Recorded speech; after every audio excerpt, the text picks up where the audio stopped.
Good morning, everyone. A very warm welcome to the Science of Mind Club. And today, I personally welcome you. And this is a live Q&A session where it is planned that we will be answering some of your pre-submitted questions. And if any of you want to join us live, you can feel free, and we'll be able to answer still more questions. So, as the tradition goes, we'll start with our favorite quotes, some of the quotes that we have chosen. Yeah, so as the topic was around mindfulness, there were a lot of ideas that we got. So mindfulness definitely is the idea of cultivating a beginner's mind, and this is where this quote is really my favorite by Shunryo Suzuki. That beginner's mind, there are many possibilities, and in expert's mind, there are few. And all interaction is interaction with self. We interact with ourselves, and way how we create a map of the world, especially. Um, Understanding, experiencing, that is all about our own internal growth, our internal expansion of the mind, and that is where it is about interacting with self so that we can grow ourselves. Okay, life shrinks or expands in proportion to one's courage. That is beautiful. And this whole idea of time and the way how we are interacting with time and interacting with our life, till the time we are not clearly thinking, till the time our minds are always thinking in a distorted way, we'll not be able to experience the reality. So NLP, mindfulness, these are all the models so that we can create a clear space in our mind, and we can definitely understand our worlds a little bit better. That is what is our intention. Between every thought lies the infinite possibility. Might have seen some of this in our previous sections, like in the NLP section or in the mindfulness masterclass series. This is all very helpful. Activating your inner clock, trusting your unconscious, and this whole idea that a question that came, and I'll be looking into some of these questions which were submitted. That what is NLP and how it can change my life? So, neuro-linguistic programming, I would say, is a science of how language and thoughts they shape up our mind, and it's also about rewiring the patterns, and these patterns are the patterns of thinking, the patterns of behaviors, we call them habits. You can overcome fears, change habits, boost confidence, achieve faster, and this is exactly what NLP is all about. But most importantly, if you ask me what is NLP, NLP is an attitude of curiosity, persistence, and experimentation. So three things which are very important for neuro-linguistic programming attitude are these three habits of being always curious, consistent and persistent effort, and experimentation. And this is what we also spoke about in our neuro-linguistic programming masterclass series. Okay, we'll give the descriptions if you have missed any of these masterclasses. You can definitely catch up on them. Currently, we have conducted two of them. One is on neuro-linguistic programming, other is on mindfulness, and both are, I would say, very important to build a solid foundation. And I think that all the viewers who have appreciated it, they also said that yes, there are some techniques and tools which are not a very difficult to understand, but which are working on the basic foundation. So I would say that creating a strong foundation was our intent, and these two master classes, so to speak, were very helpful in kind of structuring all the material from the basic foundation. So you can go through it. We'll give the description of those two master classes. Yeah. All hypnosis is self-hypnosis. So hypnosis, many a times people ask me that what is hypnosis? I would say that anything which is like a autopilot way of working, that is hypnosis. Like many a times we have a particular way, a pattern that operates. We are not aware that why we are doing what we are doing. I would say that is a conditioned response, that autopilot response. That is a self-hypnosis, I would say. And everything is self-hypnosis. So the whole idea is to rewire the brain. So one of the pre-submitted questions was that what's a simple daily habit to rewire my brain? How I can break this autopilot pattern? I would say that while on one hand, NLP and hypnosis, they make us aware that these are the patterns, something which I advocate as a trainer, as a psychologist, is the whole mindfulness modality. Mindfulness as a tool is a very effective tool. And if you practice 5 minutes of mindful breathing, something like a box breathing that we have already covered in our series, and then you visualize your day and you use the NLP techniques to really anchor what is it that you want from that day or from that week. That kind of creates that effectiveness throughout the week. And that also creates a calm and programs your mind towards success. So, friends, the point we are trying to make is that whether you know it or you don't know it, a lot of things are programming your mind. A lot of this mind programming or self hypnosis is going on knowingly and knowingly, whether it is the marketing which is going, whether it is the influence that we have from the social media. The whole idea here in the Science of Mind Club is that we be mindful and we take the control in our hand. We break that pattern that is not working for us and we be mindful that how do we want to shape up our thinking, our mindset. So a very warm welcome. This is a Q&A, and although it is happening at the end of the mindfulness meditation masterclass, which was a very well accepted and well appreciated series, but I would say that we'll be answering a lot of these questions which are related to NLP and mindfulness. Okay, so some of you have posted that, okay, we want to know about NLP as well. So yes, we'll be sharing that. So a bit about my role models, people I really admire. Some of you know the picture. It is of Dr. Milton Erickson. He was a pioneer in a solution-focused psychotherapy and hypnotherapy. So what he said, really interesting, is most people walk through the world in a trance of disempowerment, and our work as healers, as trainers, as coaches is to kind of convert them that into trance of empowerment. So why I'm so passionate about the Science of Mind Club and every Sunday we are bringing in these videos is because somebody has kind of helped me to break my trance of disempowerment. Like, I was fortunate to get these coaches and mentors who are sharing with me ideas to kind of be empowered, know what is not working for me, and kind of developing a success habit.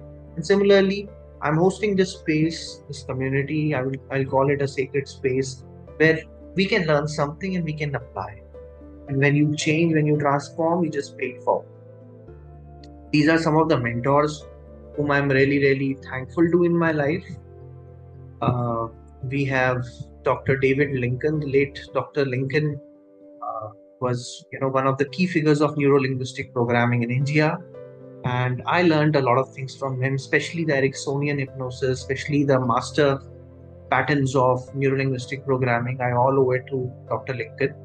And Dr. Lincoln also shared with me a lot of his ideas and insights around how he sees that the field of NLP grew, okay, and what all things it can achieve. So I learned a lot from Dr. Lincoln, and especially Freddie and Anthony. These two people, they are really, really transformational coaches. They transformed a lot of journeys, and both of them, they are very, very grounded individuals, grounded leaders, and they are making a lot many leaders. So they are both based out of UK, and they are hypnotherapists who are really excelling in some of these patterns of creating success behaviors. So I learned a lot from them, and yeah, I completely enjoyed my journey of learning with them. Priya is a master coach of neuro-linguistic programming, where from Priya I learned the foundation of NLP. How did I kind of came into NLP? It was one of the first few courses that I did, practitioner and master practitioner I did with Priya now, and she's a great trainer, and she has a knack of simplifying things and bringing it in a very beautiful way. Finally, my mentor or friendtor, as he prefers to call him, Manish Srivastav. You might have seen him in one of these videos. It was about learning from the coaches that I did during COVID time.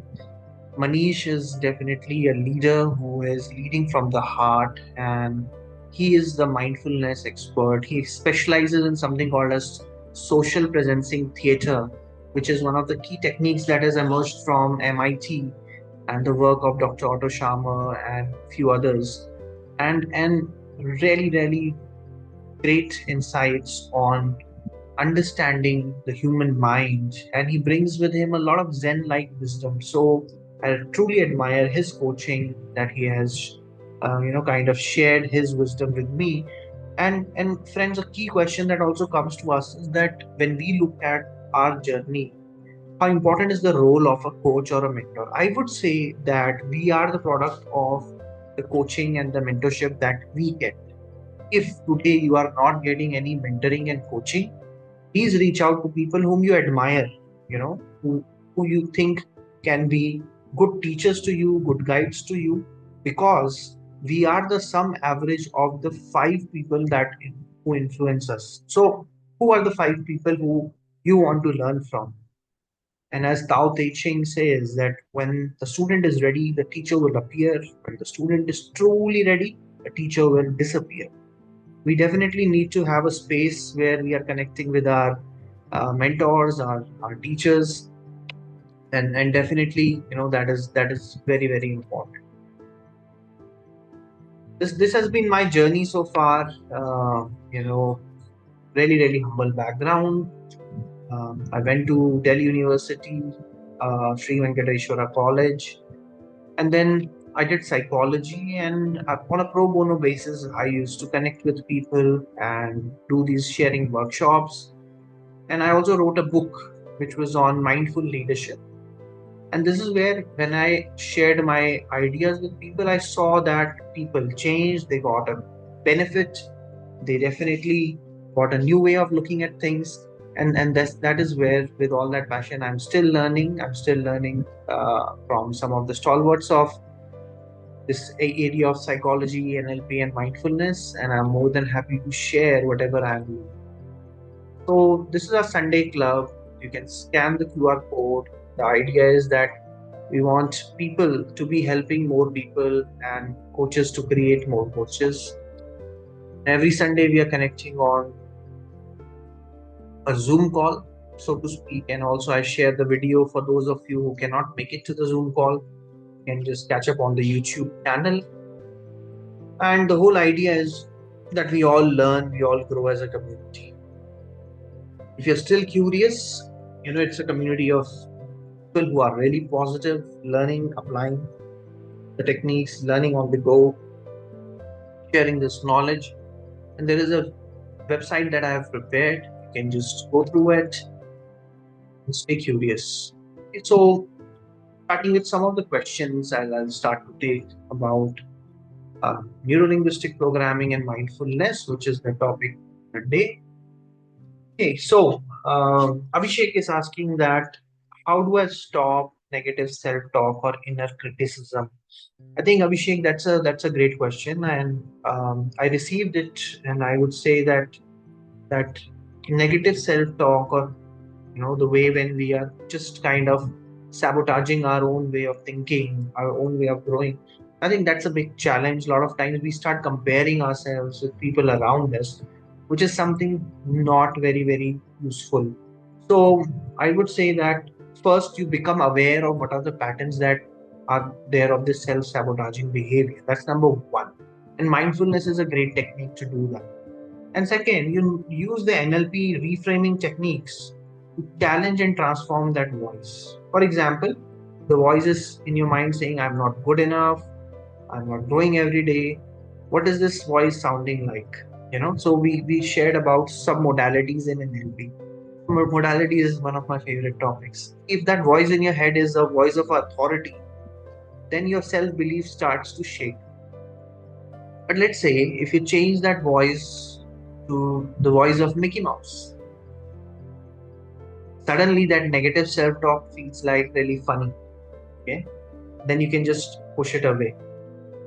So the whole idea here is that how you can use whatever we have shared in the previous section, some of these techniques, kind of apply them and see for yourself that it definitely works. Because friends, the whole idea is that these are mind sciences, but they are all really hands-on and application-based sciences. It's not something like a philosophy I read. See, philosophy is also very good. That's a whole point that I put together, a lot of these great stories and metaphors and examples in my book. But then the whole idea is that the proof of the pudding is in its eating. Okay, so we have covered a lot of these techniques, Abhishek. Go through it. There is the link which we will share for the NLP Master Series as well as the Mindfulness Series. You will find a lot of these techniques and apply them. That is the most important thing. Okay. Now, Suhas has been asking us a question that can these tools overcome anxiety and fear? And yes, so I would say both mindfulness as well as NLP, both are very useful. And mindfulness specifically, we can say that it's an ancient wisdom, but it is very helpful for us for overcoming anxiety. Okay. Now, something very simple that we can do, you can just keep one hand on your heart, other hand on your belly, and you can just take a pause and just focus on your breathing. Inhale, hold, exhale. Do it one more time. Inhale, hold, exhale. One more time.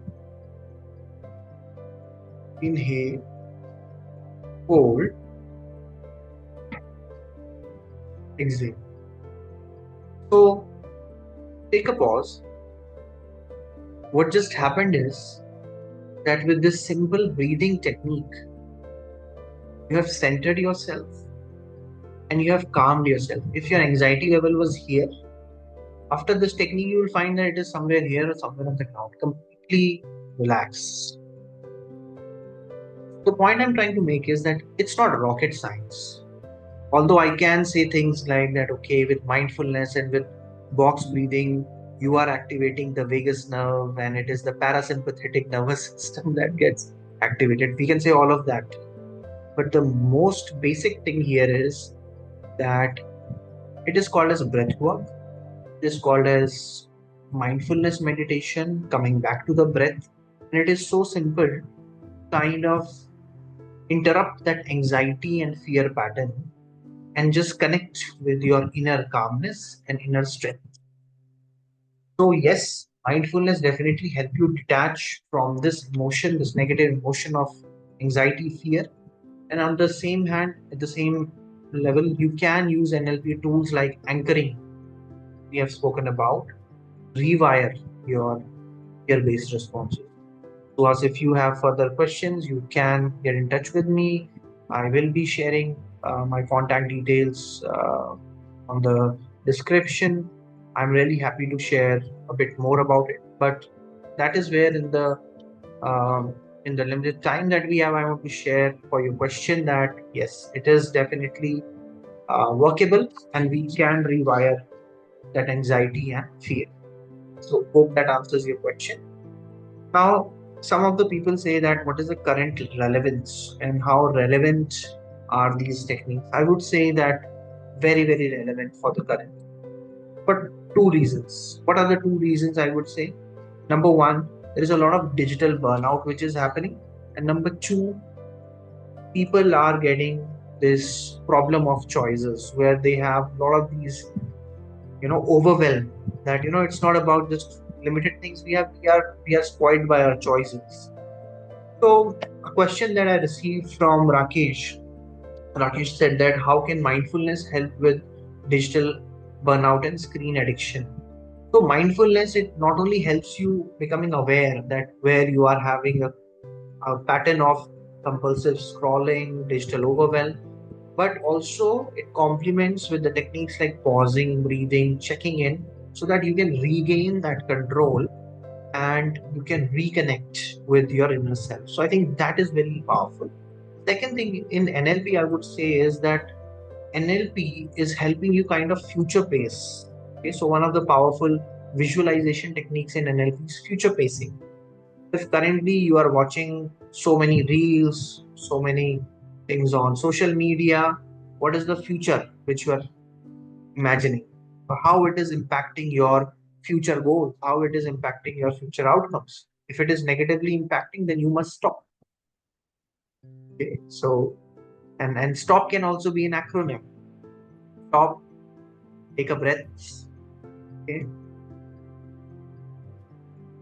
understand that what will be your options and plan ahead. It can also be an acronym. Another question that I got from Priya was that can NLP help in managing AI related fear where human beings are getting replaced? I would say yes, not the AI part, but I would say the fear and anxiety part for sure, Priya. That by changing your inner dialogue and focusing on what you can control, can shift from a fear-based response to empowerment-based response. The key question will be that how I can learn to kind of set up my pace with the rapidly changing technology. Okay, so it's not about what is happening externally, but what is it that I can do to get back that control. And a key question is not why it is happening and who is it benefiting, but how can I? So that's the how question, that's quote unquote how question, how I can do something more to, be at pace with this changing landscape. So I hope that I answered your question. Now, one of the most important things is that daily practice. See, friends, it may look like certain things which are good in the theory, but they are great when you practice. And when you are practicing them, just focus on two things. One, you don't have to practice all of them in the one go. So you pick and choose one or two small steps, incremental steps that you want to plan. And second, you make a daily ritual, a daily practice about it. Okay, because I'm a big fan of creating the patterns. I'm a big fan of daily rituals. It is important for us to understand that it's not that we hit a gym once in the year, which is somewhere around the new year, and we work out for 3 hours and we feel that we are done. No, even if you're hitting gym every day for 20 minutes, can get in shape, you can build that muscle. That is important. Okay. To stop procrastination, create these small micro actions which can be used on a daily basis of NLP, of mindfulness, of staying positive. And I think that can help us grow our muscle of awareness and building ourselves in uh, our dream goals. So one question which has come from Pratibha has asked that what's the role of mindfulness in emotional intelligence and leadership today? Great question, Pratibha. Today, the leaders of the day, they are really facing a lot of challenges, be it the workplace or be it the social sector. I work with some of the NGOs where I volunteer, and I see that these change makers, their life is very, very difficult. With the advent of technology, there is a lot of competition, there's a lot of chaos. I would say that mindfulness plays a big part. Mindful leaders are really emotionally intelligent because one, they listen better. Two, they are able to manage their emotions better. And third, they can respond with a lot of calm. I would say calmness becomes your superpower. One of my friends, he said that he got a compliment from one of the partners of the firm where he was working, and he said that Mohit, you have a lot of calmness, and the way how you respond to pressure with calmness. I think that's a key trait, and that's really a conscious and impactful leadership that you demonstrate. Okay. So I would say that mindfulness definitely helps you to become more emotionally intelligent. It is a key leadership trait. So, friends, I would say that you reflect on this journey because there was a quote which said that we don't learn by the experience, we learn by reflecting on the experience. You reflect on this journey of NLP, you reflect on this journey of mindfulness. What are the points that mattered to you? What were the ideas that you found that you can implement and you can see the results that you want? And what are some of those tools which were helpful for you to rewire your brain?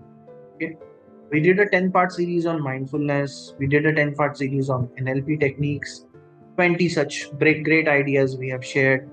And in the Science of Mind Club, another 10-part series was there, which was around creating the foundation on the tools and the modalities.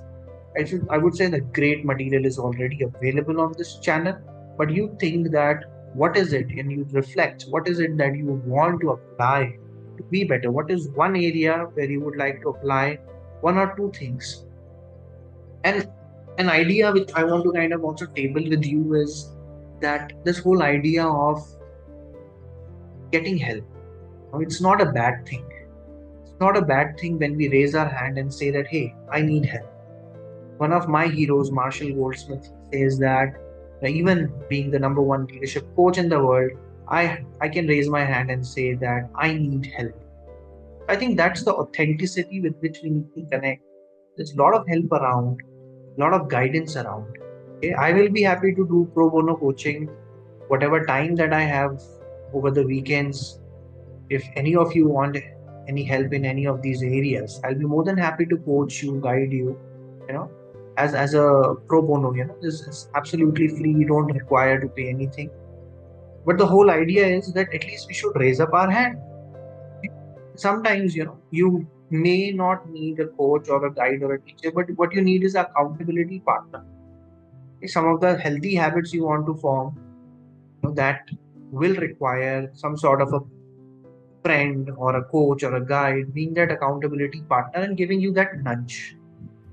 So I'm a big believer in the power of micro actions, micro learnings, and implementing those learnings. And wherever we as human beings, we have a tendency to fall in our comfort zone, we will require that subtle nudge. So absolutely it is fine. And you can maybe reach out to one of your trusted friends. You can reach out to me. You can reach out to a coach, a mentor, and you definitely should reflect on this whole idea of how you can have these people as accountability partners to bring you back to your goal, to focus on your role, to focus on your dream. So finally, I would take this one last question where I think it is Shweta who's writing, how can I stay consistent with practice? So Shweta, two ways I would say that if you think that this is contributing to your amazing future, just imagine that how great it will be when you will achieve it. And then two things you have to do is you have to visualize that future, that's future self that you're creating.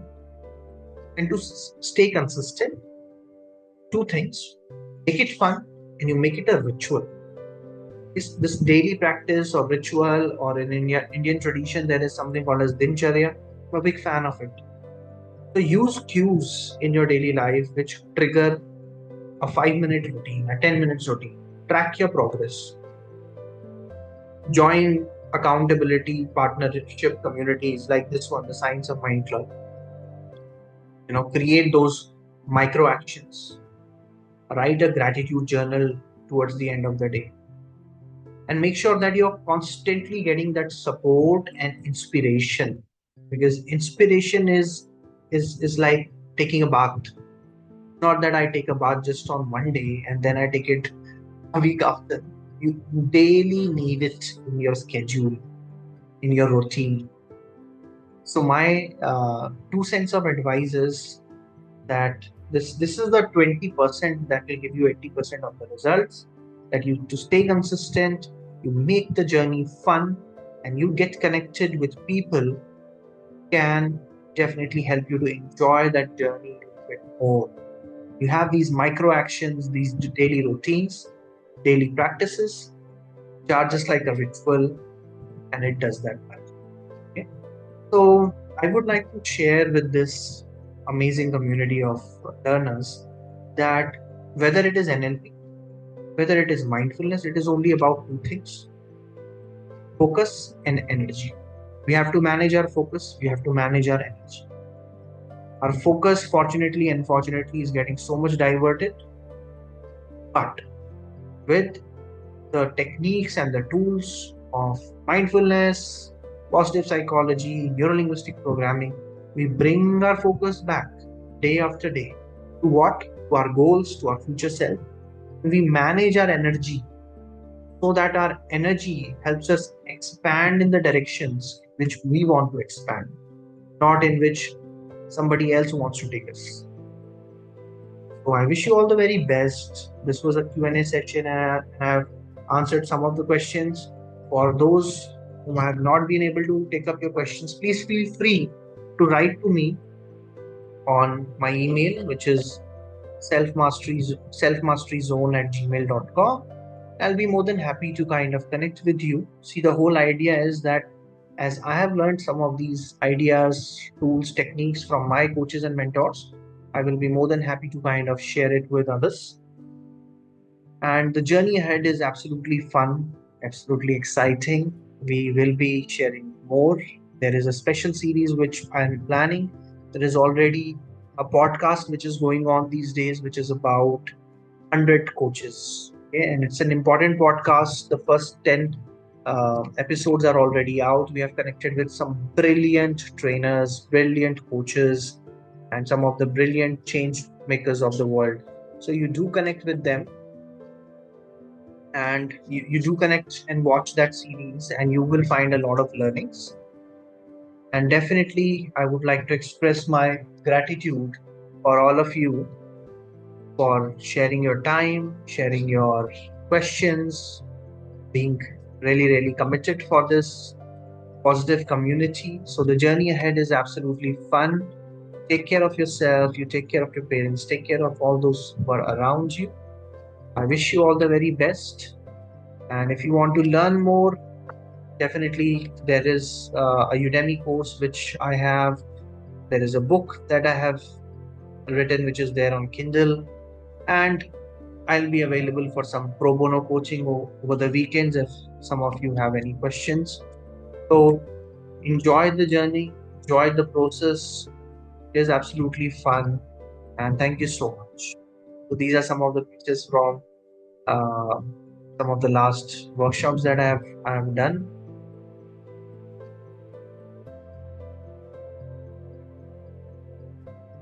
Thank you, friends. It was an amazing journey so far with you. And in the next phase, we'll be sharing some more thoughts and ideas to grow. And thank you so much for joining us on this Sunday morning. I wish you a happy Sunday and happy Easter to you. Okay. Thank you. Bye bye.